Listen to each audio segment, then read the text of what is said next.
Sulfiana, NPM saya 15124009. Saya dari Prodi Sistem Informasi Fakultas Universitas Batam. Nah, di sini saya akan bahas materi penting dalam pemrograman, khususnya untuk belajar PHP nih. Nah, di sini saya akan menjelaskan tentang fungsi dan prosedur, array dan string, konsep OOP seperti kelas dan objek, sampai ke struktur data. Ada stack, quick, dan linked. Nah, mari kita simak videonya ya. Nah, baik, di sini pertama saya akan menjelaskan tentang fungsi dan prosedur. Dalam PHP, fungsi digunakan untuk mengelompokkan kode agar lebih rapi dan bisa digunakan berulang-ulang. Nah, ada beberapa jenis fungsi. Yang pertama di sini saya akan menjelaskan tentang fungsi tanpa parameter dan tanpa return. Nah, fungsi ini hanya menampilkan teks halo semua. Kita tidak mengirim data apapun ke fungsi ini, tidak ada parameter, dan fungsi ini juga tidak mengembalikan nilai. Cocok untuk menampilkan pesan, statis, atau aksi sederhana. Nah, di sini langsung aja kita sudah ada contohnya. Yang baris pertama, function say hello. Nah, di sini baris ini membuat sebuah fungsi baru dengan nama say hello. Kata function dipakai untuk memberitahu PHP bahwa kita sedang membuat fungsi. Nama say hello bisa diganti sesuai keinginan, asal mengikuti aturan. Kemudian tanda kurung ini, nah artinya ini fungsi ini tidak membutuhkan input apapun, dan dia tidak ada data yang dikirim ke dalam fungsi. Dan di bagian barisan ini, echo halo semua. Nah, ini adalah isi dari fungsi. Echo digunakan untuk menampilkan teks ke layar. Terus jika ketika di fungsi ini dipanggil, tulisan halo semua ini akan muncul. Kemudian tanda kurung kerawal ini adalah penutup fungsi untuk menandakan bahwa isi fungsi say hello sudah selesai ditulis. Terakhir ada say hello. Ini adalah baris. Ini adalah cara untuk menjalankan fungsi yang dimana kita sudah buat. Saat kode ini dijalankan, PHP akan masuk ke dalam fungsi say hello dan menjalankan perintahnya ke dalam, yaitu echo halo semua. Nah, kita akan lihat outputnya. Nah, outputnya akan seperti ini. Halo semua. Baik, lanjut yang kedua. Di sini ada fungsi dengan parameter. Misalnya kita mau buat salam untuk nomor tertentu nih. Nah, kita akan pakai contoh codingannya seperti ini. Nah, di sini ada function grade $9. Nah, di sini nih baris ini membuat sebuah fungsi bernama grade. Di dalam kurungnya ada nama. Nah, yang berarti fungsi ini menerima satu input berupa nama. Input ini bisa kita sesuaikan saat memanggil fungsi. Nah, kemudian ada echo halo dan installer $s6.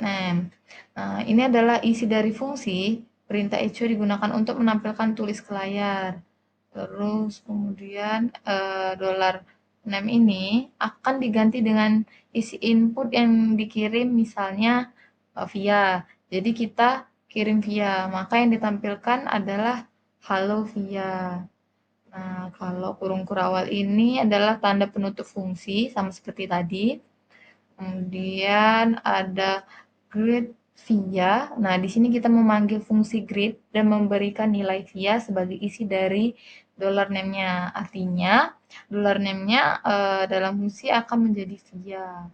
Oke, kita lihat outputnya. Nah, outputnya akan seperti ini, halo via. Di sini yang ketiga ada fungsi dengan return value. Kalau kita ingin fungsinya menghasilkan nilai, nah itu kita akan memakai return. Nah, sini saya sudah buat contoh codingannya. Sini ada function tambah $a, $b. Ini adalah fungsi bernama tambah. Fungsi ini menerima dua angka sebagai input, yaitu $a, $b. Kemudian di sini ada return $a tambah $b. Nah, baris ini menjumlahkan nilai dari $a dan $b. Kemudian dia mengembalikan hasil ke tempat fungsi ini dipanggil. Nah, kata return itu tuh artinya mengirim kembali hasilnya, bukan menampilkan langsung. Kalau kurung kali ini sama seperti tadi, penutup dari fungsi tambahan, kemudian $hasil tambah 5,3. Di sini kita memanggil fungsi tambah dan memberikan angka 5 dan 3 sebagai input kita. Maka dolar eh, A-nya itu 5 dan dolar B-nya itu 3. Fungsi ini akan menghitung 5 ditambah 3 sama dengan 8, lalu menyimpankan hasil ke dalam variabel. Kemudian di sini ada echo dolar hasil. Nah, baris ini akan menampilkan isi dari variabel.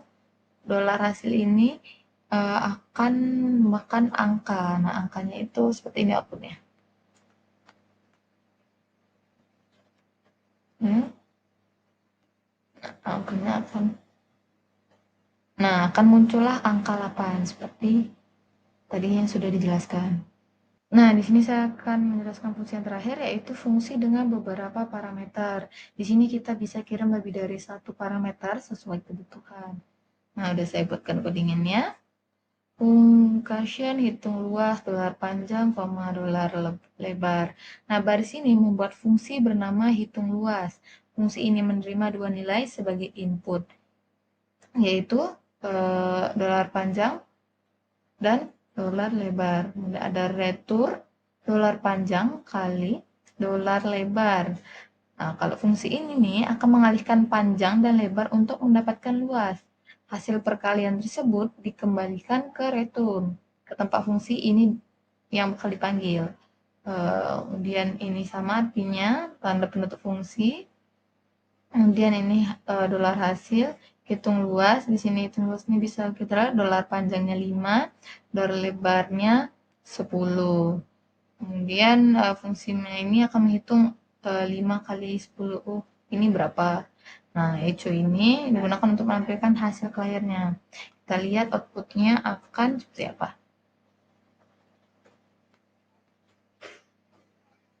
Nah, outputnya akan terlihat seperti ini. Luas persegi panjang adalah 50. 50 itu dari 5 kali 10 tadi. Nah, di sini saya akan melanjutkan materi yang kedua, yaitu tentang array dan string. Yang pertama ada array. Array digunakan untuk menyimpan banyak data sekaligus. Seperti ini contohnya, dolar buah, apel, jeruk, mangga. Ini adalah array bernama dolar buah. Array ini berisi tentang 3 data. Ya, ini datanya apel, jeruk, mangga. Nah, data disimpan dengan indeks nomor urut dimulai dari 0. Misalnya nih, dolar buah 0 tuh apel. Berarti dolar buah 1 tuh jeruk, dolar buah 2 itu mangga. Nah, kemudian sini ada echo dolar dolar buah 1. Nah, ini menampilkan isi array pada indeks ke pertama. Nah, tadi kan indeks pertamanya jeruk nih, kan? Kemudian forest dolar buah AS dolar B ini adalah untuk perulangan untuk menampilkan semua isi array.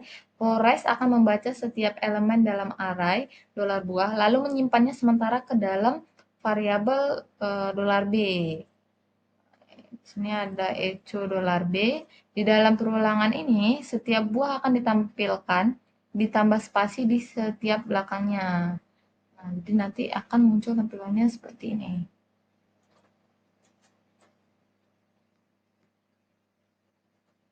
Nah, akan muncullah seperti ini, jeruk, apel, jeruk, mangga. Nah, selanjutnya ada string. String adalah tipe data untuk teks. Nah, ini bisa kita lihat dolar teks. Belajar PHP itu mudah. Nah, dolar teks ini nih adalah variabel bernama teks yang isinya ya ini belajar PHP itu mudah. Kemudian ada echo, starlen, dolar teks. Nah, kalau ini fungsi starlennya ini digunakan untuk menghitung jumlah karakter dalam string, termasuk spasi dan hurufnya. Terus ada echo, strlabs, mudah, seru, dolar teks. Nah, di sini fungsi strreplace-nya digunakan untuk menggantikan teks tertentu di dalam string. Di sini kata mudah diganti dengan seru dalam isi variabel dolar extract-nya. Maka hasilnya akan seperti ini. Lihat.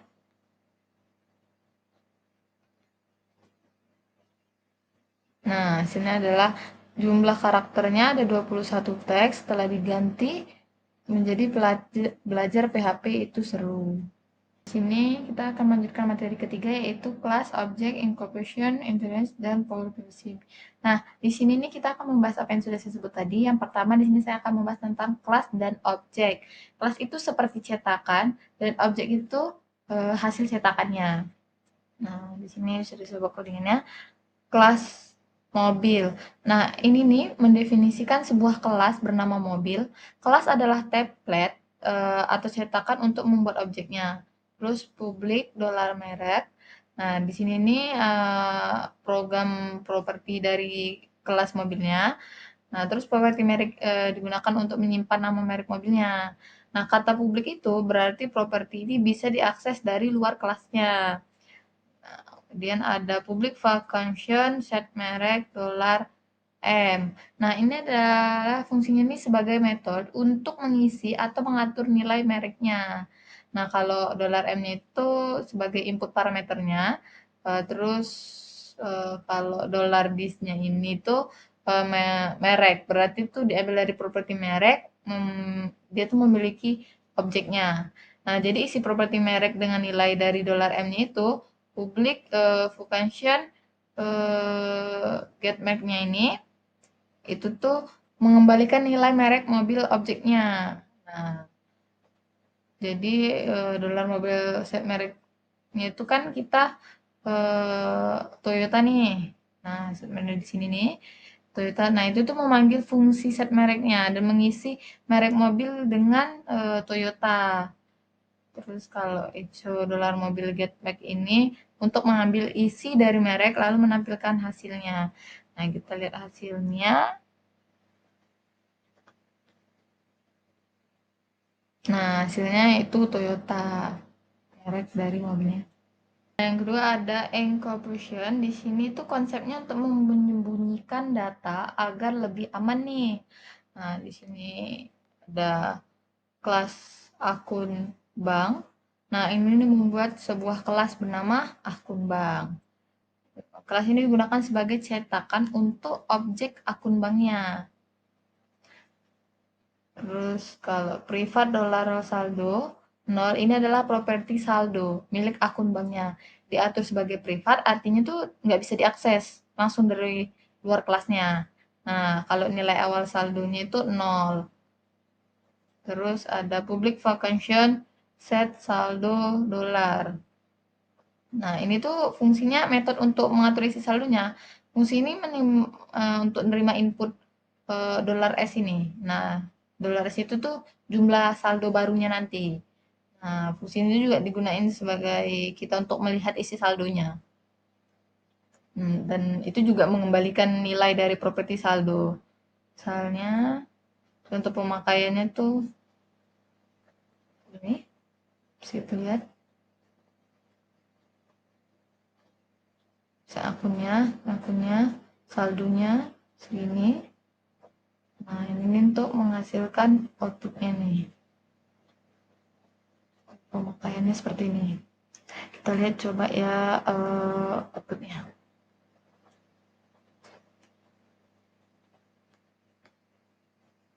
Nah, outputnya akan seperti ini. Saldo saat ini Rp 500.000 rupiah. Selanjutnya itu tentang inheritance, yaitu pewarisan sifat dari kelas induk ke kelas anak. Nah, di sini ada kelas hewan, bentuk variation suara. Ini tuh kelas induknya parents bernama hewan. Nah, sedangkan dia tuh ada metode suara yang menampilkan teks hewan bersuara ini. Nah, kemudian ada kelas kucing and hewan, yang artinya tuh kucingnya mewarisi semua isi dari kelas hewan. Nah, tapi di sini tuh metode suaranya ditulis ulang disebut overriding biasanya. Nah, sekarang kalau misalnya metode suaranya dipanggil dari objek kucing, nah yang keluar itu bakal meong, bukan lagi hewan bersuara. Nah, terus di sini ada dolar K, neo kucing, itu tuh membuat objek baru dari kelas kucingnya. Ada dolar K, suara. Nah, itu tuh untuk memanggil metode suara yang memiliki objek kucing. Karena kucing punya versi sendiri dari metode suaranya. Makanya ditampilkan itu akan ini. Nah, yang ditampilkan itu kan seperti ini, Neo. Nah, ini polimusimnya di situ tuh satu nama fungsi bisa memiliki perilaku berbeda di kelas yang berbeda. Jadi ada kelas burung, public function suara, echo tweet, kelas anjing, public function suara, echo go. Nah, dua kelas ini berbeda, masing-masing punya fungsi suara sendiri. Nah, kalau burung dia akan menyita suara tweet, kalau anjing dia akan menyita suara go. Terus function bunyikan dolar hewan. Nah, ini nih, fungsi ini bisanya untuk menerima parameter dolar hewan, lalu memanggil dolar hewan, terus suara, yang artinya apapun objeknya, asal punya fungsi suara, maka dia akan dijalankan. Nah, kalau dolar B, new, burung, ini biasanya untuk membuat objek dolar B dari kelas burung. Terus kalau dolar A, neo anjing ini membuat objek dari dolar A, kelas anjingnya. Terus bunyikan dolar B itu tuh untuk memanggil fungsi bunyikannya itu untuk mengirim objek burung, terus nanti akan dijalankan ke suara yang hasilnya tuh bakal tweet. Nah, kalau bunyikan dolar A itu memanggil fungsi bunyikan dolar dengan objek anjing, maka dijalankannya itu dolar suaranya itu hasilnya akan go. Kita langsung aja lihat outputnya, lihat seperti apa. Nah, akan seperti ini, cheat dan go. Nah, tibalah di materi akhir yaitu ada stack, quick, dan link list. Nah, di sini pertama saya akan stack. Nah, di sini stack itu mengikuti prinsip FIFO, last in first. Out yang artinya tuh terakhir masuk akan pertama keluar. Di sini ada dolar stack sama tanda seperti ini. Nah, ini membuat array kosong bernama dolar stack. Nah, ini akan digunakan sebagai struktur data stack atau tumpukan. Terus kalau array push stack A, nah ini menambahkan elemen A ke dalam array stack STP-nya. Terus kalau misalnya array push stack, sorry, array stack B ini, nah itu tuh menambahkan B ke dalam array, sekarang yang isinya jadi A, B. Terus kalau array push stack C itu menambahkan C, sekarang isi arraynya itu nanti akan menjadi A, B, C. Nah, array push itu menambahkan data ke akhir array seperti tumpukan piring dari bawah ke atas. Terus echo array pop stack itu tuh mengambil dan menghapus elemen terakhir dari arraynya. Nah, di sini C. Nah, C itu adalah yang terakhir masuk. Jadi C yang akan diambil karena dialah yang terakhir masuk kan. Nah, fungsi array POP ini untuk mengembalikan nilai yang diambil dan langsung ditampilkan dengan echo-nya. Kita lihat ya outputnya.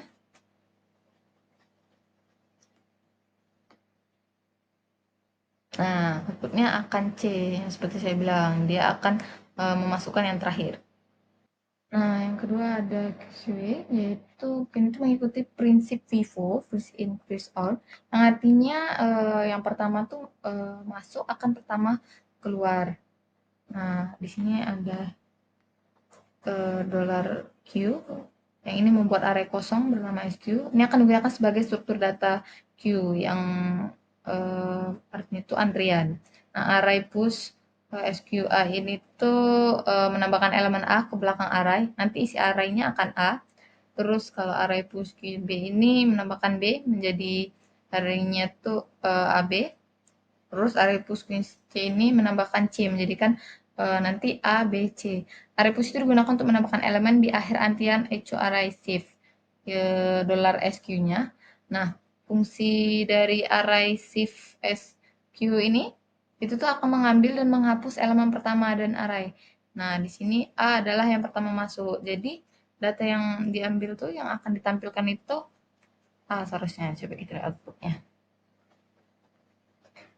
Nah, output yang dihasilkan itu A. Nah, di sini tibalah di materi akhir dan bagian akhir yaitu link list. Nah, di sini terdiri dari node yang saling terhubung. Setiap node punya data dan pointer ke node berikutnya. Terus ini ada kelas node. Nah, di sini tuh kelas node ini biasanya digunakan untuk membuat struktur data listnya. Setiap mode punya dua properti. Ada dollar data untuk menyimpan nilai data seperti A, B, dan lain-lain. Terus ada dollar next. Nah, ini menunjukkan ke node berikutnya, default atau null.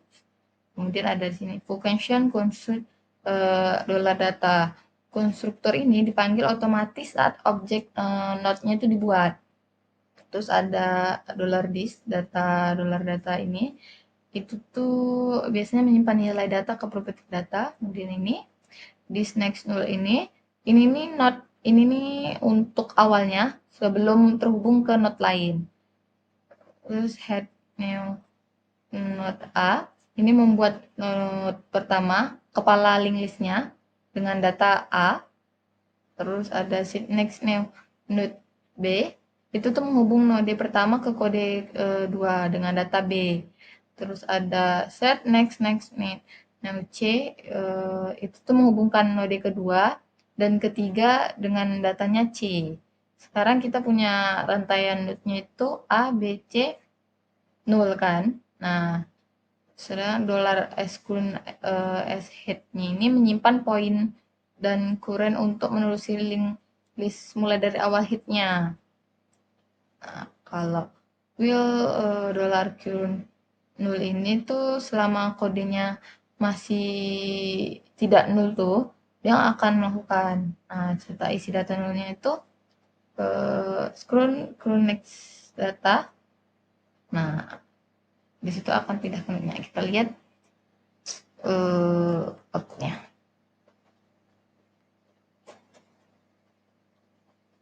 Nah, tesnya itu akan dimulai dari A, B, C.